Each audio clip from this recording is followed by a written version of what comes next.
Et comme annoncé, nous parlons toujours de ce sujet avec le deuxième vice-président du Conseil d'orientation et de suivi de la transition, M. Jean-Baptiste Ilboudo. Bonsoir. Bonsoir, madame. Alors, dans son rôle d'orientation, jusqu'où peut aller le COST? Le COST n'a pas de limite dans sa mission parce que le COST s'appuie sur les bases du programme de la transition qui a été le plan d'action qui a été adopté par les assises nationales, ainsi que les objectifs qui ont été définis dans la charte de la transition. Donc, voilà les canaux qui éventuellement peuvent constituer des limites et dans le temps, vous allez voir dans le temps, puisque le COST a une durée de vie jusqu'à la fin de la transition. Mais quant au contenu de ses missions, il a la latitude par rapport aux objectifs stratégiques de la transition, à ses programmes, et de proposer, analyser, pour le compte du président du FASO, qui préside le COST lui-même, toute proposition dans les missions stratégiques qui ont été définies, que je rappelle, qui ont été rappelées.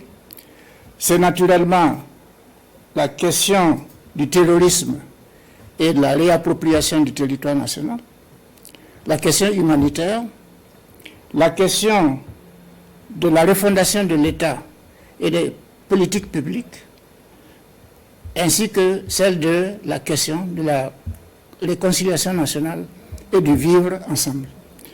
Voilà donc les domaines, les secteurs où va s'investir les membres du COS en appui, en soutien au président du FASO, qui en est le président lui-même. Justement, vous faites bien de le dire. Est-ce que le COST aura-t-il les mains libres pour travailler quand on sait que c'est, comme vous venez de le dire, c'est le président du FASO qui est en même temps le président de ce conseil? Ben, je pense que c'est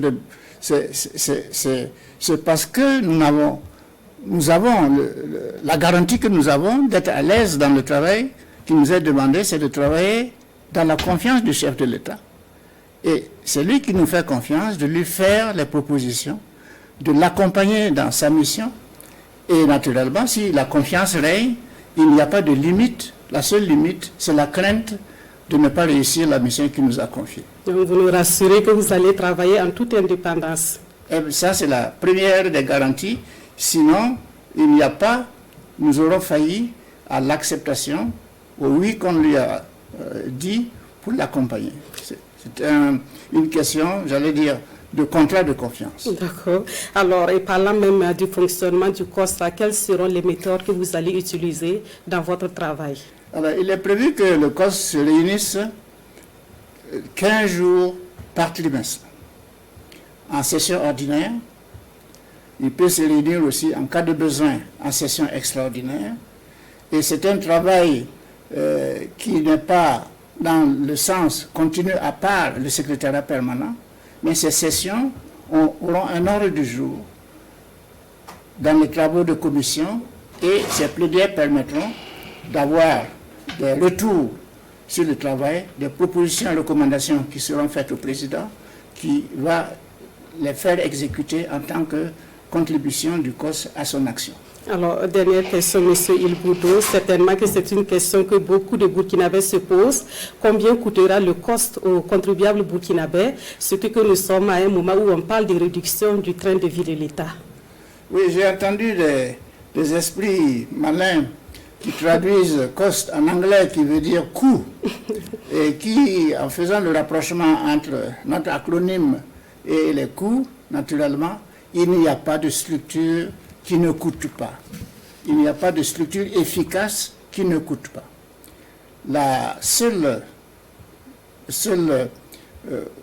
j'allais dire, réconfort qu'on peut se faire, ou les efforts qu'on doit se faire, c'est une structure temporaire, limitée dans le temps.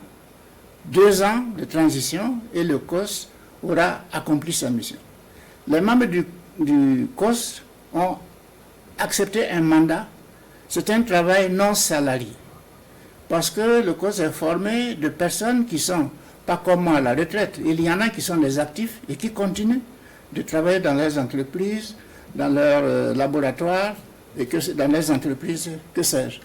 Donc, à tout prendre, ce n'est pas une structure, un organe qui va coûter plus que des raisons, puisque de toute façon, il n'a pas un budget particulier qui déroge des émargements de la présidence du FASO. Merci. Merci à vous, M. Jean-Baptiste Ilboudo. Merci en tout cas d'être passé nous éclairer sur ce qui va consister le travail du COSTA, le Conseil d'orientation et de suivi de la transition. Et je rappelle que vous êtes le deuxième vice-président de ce conseil.